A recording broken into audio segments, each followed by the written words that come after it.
Pahalgam കൂട്ടക്കൊലയും India Pak യുദ്ധവും Israel Hamas യുദ്ധവുമെല്ലാം സംബന്ധിച്ച് 3600 വർഷങ്ങൾക്ക് മുൻപ് ബൈബിൾ വ്യക്തമായി മുന്നറിയിപ്പ് നൽകിയിട്ടുണ്ട് എന്ന സത്യം അധികം ആർക്കും അറിവുള്ളതല്ല. ലോകത്ത് നിലനിൽക്കുന്ന സംഘർഷങ്ങളുടെ പിന്നിലെ രഹസ്യം BC 1688 ഇസ്രയേൽ പ്രവാചകനായിരുന്ന മോസസ് എഴുതിയ ഉൽപ്പത്തി പുസ്തകം 16-ാം അധ്യായത്തിൽ രേഖപ്പെടുത്തിയിട്ടുണ്ട്. ജൂതജനവിഭാഗത്തിൻ്റെ ഗോത്രപിതാവായ അബ്രഹാമിൻ്റെ ദാസിയായിരുന്ന ഹാഗറിനോടുള്ള ഒരു ദൈവിക അരുളപ്പാട് ഉൽപ്പത്തി പുസ്തകം 16-ാം അധ്യായം 10 മുതൽ 12 വരെയുള്ള വാക്യങ്ങളിൽ കാണാം. അബ്രഹാമിൽ നിന്ന് ഗർഭം ധരിച്ച ഹാഗറിനോടുള്ള വാഗ്ദത്തം ഇപ്രകാരമായിരുന്നു: ഞാൻ നിൻ്റെ സന്തതിയെ ഏറ്റവും വർദ്ധിപ്പിക്കും. നിൻ്റെ മകന് നീ ഇസ്മയിൽ എന്ന് പേരിടണം. അവനൊരു ശക്തനായ മനുഷ്യനാകും. അവൻ്റെ കൈ എല്ലാവർക്കും വിരോധമായും എല്ലാവരുടെയും കൈ അവന് വിരോധമായും ഇരിക്കും. അവൻ തൻ്റെ സകല സഹോദരന്മാർക്കും എതിരെ പാർക്കും.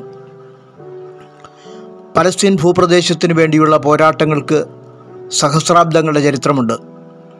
ഇതിനോടനുബന്ധിച്ച് 3 സെമിറ്റിക് മതവിഭാഗങ്ങൾ തമ്മിലുള്ള സംഘർഷങ്ങൾ ലോകരാഷ്ട്രീയത്തിലെ കാലത്തും ഒരു കീറാമുട്ടിയാണ്.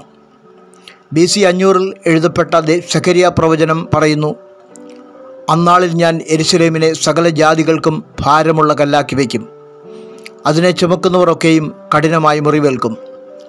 ഭൂമിയിലെ സകല ജാതികളും അതിന് വിരോധമായി കൂടിവരും. ഇസ്രായേൽ പലസ്തീൻ സംഘർഷത്തിൽ ലോകരാഷ്ട്രീയം 2 ചേരികളായി വിഭജിക്കപ്പെട്ടു. മുസ്ലിം ഭൂരിപക്ഷ രാജ്യങ്ങൾ പാലസ്തീൻ അനുകൂലമായും ക്രിസ്ത്യൻ അനുഭാവമുള്ള പാശ്ചാത്യ രാജ്യങ്ങൾ ഇസ്രായേലിന് അനുകൂലമായും നിലപാടെടുത്തു. 2001 സെപ്റ്റംബർ 11 അമേരിക്കയിലുണ്ടായ വേൾഡ് ട്രേഡ് സെൻറ്റർ ആക്രമണം താലിബാൻ എന്ന ഭീകരവാദ പ്രസ്ഥാനം ആസൂത്രണം ചെയ്തതിൻ്റെ കാരണം അതാണ്.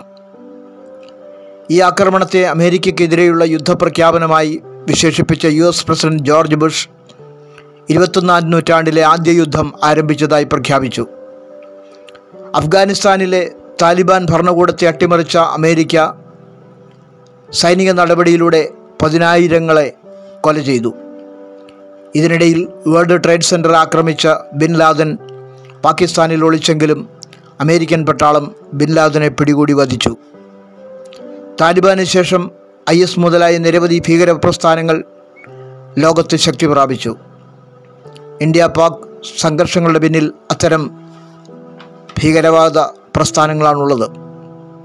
2023 ഒക്ടോബർ 7 ഗാസ കേന്ദ്രമാക്കി പ്രവർത്തിച്ചിരുന്ന ഹമാസ് തീവ്രവാദികൾ ഇസ്രയേലിനെ ആക്രമിക്കുകയും 1200 ഇസ്രയേൽ പൗരന്മാരെ കൊല ചെയ്യുകയോ ബന്ദികളാക്കുകയോ ചെയ്തു. തുടർന്ന് ഗാസയ്ക്ക് നേരെ ഇസ്രയേൽ നടത്തിയ യുദ്ധത്തിൽ 52,000-ത്തിലധികം ആളുകൾക്ക് ജീവഹാനി സംഭവിച്ചു. 1,10,000-ത്തിലധികം ആളുകൾക്ക് മാരകമായി മുറിവേറ്റു. ഇന്നേക്ക് 2600-ൽ പരം വർഷങ്ങൾക്ക് മുൻപ് പ്രവചിച്ച ആമോസ്, സഖരിയാവ് എന്നിവർ പ്രവചിച്ചത് ഗാസ നിർജ്ജനമാകുമെന്നും ഗാസയുടെ മതിലിനകത്ത് ഒരു തീ അയക്കുമെന്നും അതതിൻ്റെ അരമനകൾ ചുട്ടുകളയുമെന്നും ആയിരുന്നു. ഇസ്രായേൽ ഗാസ യുദ്ധത്തിന് ശേഷം ഗാസ മുനമ്പ് അക്ഷരാർത്ഥത്തിൽ ആ സ്ഥിതിയിലായിത്തീർന്നു.